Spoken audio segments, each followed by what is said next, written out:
ओम नमो भगवते वासुदेवाय नमः।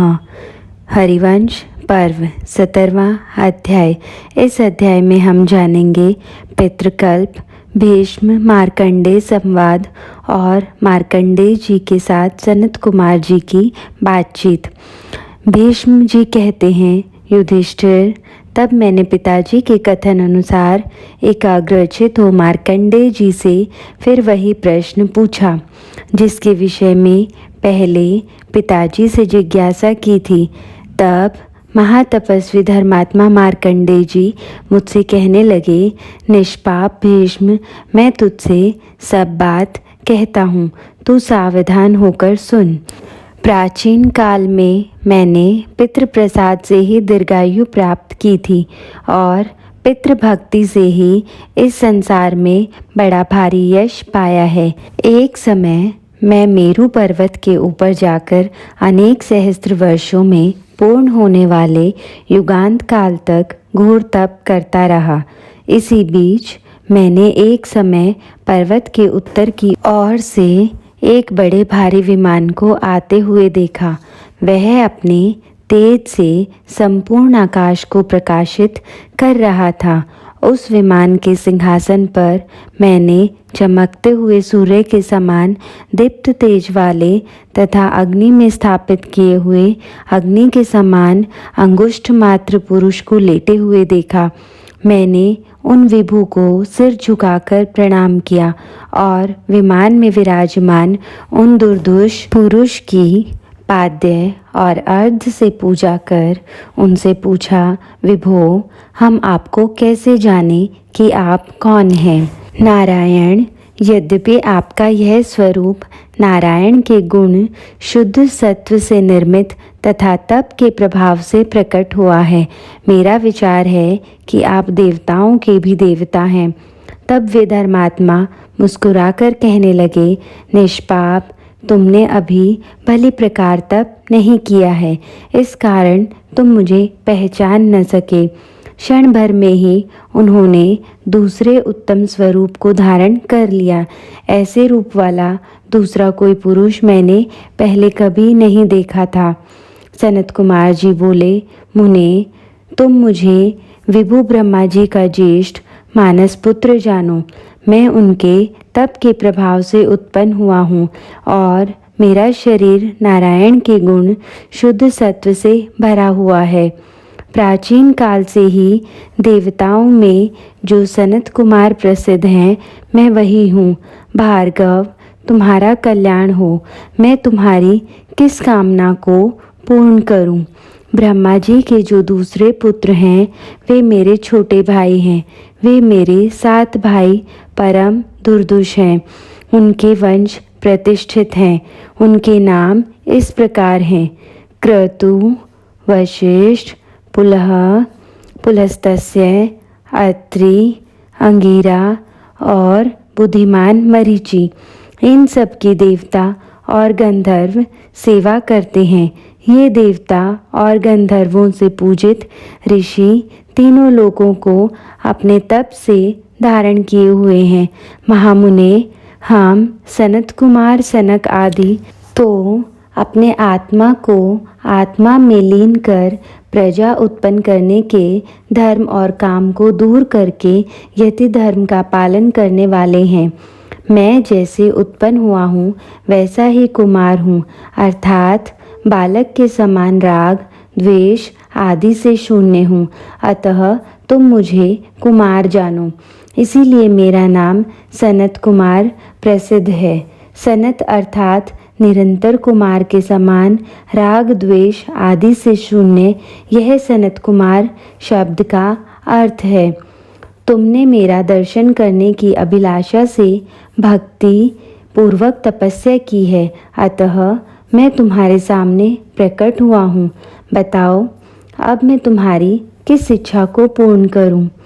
भारत, वे सनातन कुमार सनत कुमार जब इस प्रकार कह चुके और जब प्रसन्न होकर उन्होंने मुझे प्रश्न करने की आज्ञा दे दी, तब मैंने उनसे वार्तालाप किया था। निष्पाप भीष्म, तब मैंने उन सनातन ऋषि से पितरों की उत्पत्ति और श्राद्ध के फल संबंधी विषय को लेकर ही प्रश्न किया। मेरे पूछने पर उन देवेश्वर ने मेरे संदेह को दूर कर दिया। बहुत काल से आरंभ की हुई कथा के अंत में उन धर्मात्मा ने मुझसे कहा, विप्रशे, मैं तुम्हारे प्रश्न से संतुष्ट हूँ। तुम इन सब प्रश्नों का उत्तर यथार्थ रीति से सुनो। भार्गव, देवता लोग मेरी पूजा करेंगे, इस विचार से ब्रह्मा जी ने उनकी रचना की, किंतु वे फल के लोभ में पड़कर ब्रह्मा जी को छोड़ अपनी ही पूजा में लग गए, इंद्रिय तृप्ति के चक्कर में ही पड़ गए। इस पर ब्रह्मा जी ने उन्हें शाप दे दिया, जिससे उन मोहग्रस्त देवताओं की चेतना नष्ट हो गई और उन्हें कुछ भी ज्ञान न रह गया। फिर तो उनका अनुसरण करने वाला संसार भी मोह में पड़ गया। इस प्रकार शाप हो जाने पर वे फिर ब्रह्मा जी के चरणों में जाकर गिरे और उनसे क्षमा याचना की। तब ब्रह्मा जी ने लोक कल्याण की दृष्टि से उन देवताओं से इस प्रकार कहा, अब तुम प्रायश्चित करो, क्योंकि तुमने व्यभिचार अर्थात पूज्य पूजा का व्यतिक्रम किया है। इसलिए तुम अपने पुत्रों से पूछो, तब तुम लोगों को ज्ञान प्राप्त होगा। तब देवताओं ने दुखी होकर अपने पुत्रों से प्रायश्चित कर्म के विषय में पूछा।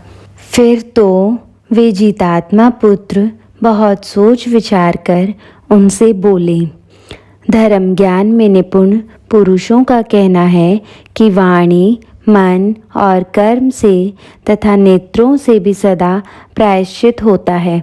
अतः देवताओं, तुम प्रायश्चित के तत्व को जानकर सचेत हो जाओ। फिर पुत्रों ने उनसे कहा कि पुत्रों, अब तुम जाओ। तब वे देवता पुत्रों द्वारा पुत्र कहे जाने पर अपनी निंदा समझते हुए तथा पुत्रों से भी अभिशप्त होकर अपना संशय दूर करने के लिए ब्रह्मा जी के पास पहुँचे। तब ब्रह्मा जी ने देवताओं से कहा, तुम लोग ब्रह्मवादी हो, इसीलिए उन्होंने तुमसे जो कुछ कहा है वह ठीक ही है, इसमें कुछ भी अनुचित नहीं है। तुम तो उनके शरीर की रचना करने वाले देवता होगे और वे ज्ञान प्रदान करने वाले तुम्हारे पितृ होंगे, इसमें तनिक भी संदेह नहीं है। देवताओं और पितरों, तुम दोनों आपस में एक दूसरे के पितृ हो, इसमें कुछ भी संदेह नहीं है।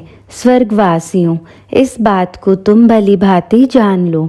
तब वे देवता, जिनका सारा संशय ब्रह्मा जी द्वारा नष्ट हो गया था और जो परस्पर प्रीतियुक्त थे, पुनः पुत्रों के पास आए और उनसे बोले, तुम हमारे पितृ हो, क्योंकि तुमने हमको ज्ञान प्रदान किया है।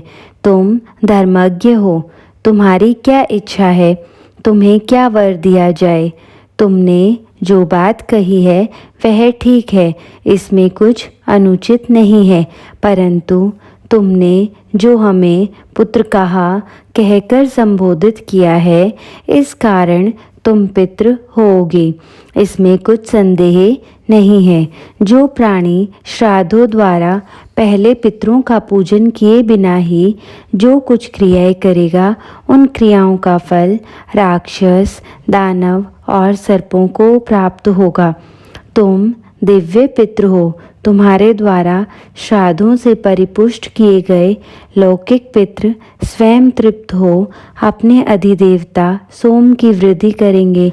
श्राद्धों से आप्यायित होता हुआ चंद्रमा, समुद्र, पर्वत, वन और चर अचर प्राणियों से भरे हुए लोगों को आप्यायित अर्थात तृप्त करेगा।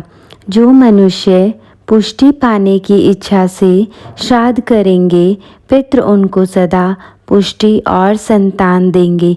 जो पुरुष सर्वत्र विद्यमान पिता, पितामह और पर पितामह को उनके नाम और गोत्र का उच्चारण कर 3 पिंड देंगे, श्राद्ध दान से तृप्त हुए वे पितृ उनकी सदा वृद्धि करेंगे। परमेष्ठी ब्रह्मा जी ने पहले ही ऐसी आज्ञा दी है। स्वर्गवासियों, उनका वचन अब सत्य हो। हम सब परस्पर पुत्र और पितृ हैं। सनत कुमार जी ने कहा, मुने, जो देवता हैं वे ही पितृ हैं और जो पितृ हैं वे ही देवता हैं। इस प्रकार ये देवता और पितृ आपस में एक दूसरे के पिता और पूज्य हैं। इस प्रकार श्री महाभारत खेल भाग हरिवंश के अंतर्गत हरिवंश पर्व में पितरों का उत्पत्ति विषयक 17वां अध्याय पूरा हुआ। जय श्री कृष्ण।